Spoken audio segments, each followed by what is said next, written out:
And then இந்த side பார்த்தோம்னா இது வந்து கண்டக்டரோட சீட். இதை நம்ம வந்து ஃபோல்ட் பண்ணிக்கலாம். இப்போ மற்ற பஸ்ல எல்லாம் நம்ம பார்த்தோம் அப்படின்னா டிரைவருக்கு மேலே தான் இந்த சுவிட்ச் போர்ட்ஸ் எல்லாமே இருக்கும். ஸோ இன்கேஸ் ஆஃப் அவர் டிரைவ் பண்ணிட்டு இருக்கும்போது சுவிட்ச் அமுக்குங்க, அதை பண்ணுங்க, இதை பண்ணுங்கன்னு சொல்லிட்டே இருப்பாங்க. அதனால இந்த பஸ்ல என்ன பண்ணிருக்காங்கன்னா டோட்டலாவே அந்த கண்ட்ரோல் எல்லாமே வந்து கண்டக்டரோட கண்ட்ரோல் கொண்டு வந்தாங்க. USB, DL, WL, SL, RL, NL, PL அப்படின்னு சொல்லி பிரிச்சிருக்காங்க.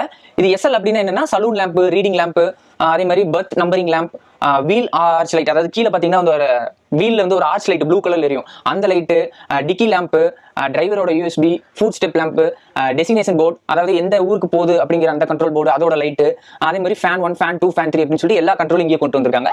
இது வந்து கண்டக்டருக்கு உண்டான ரீடிங் லேம்ப், அதே மாதிரி ஹேமர் இங்கே கொடுத்துருக்காங்க.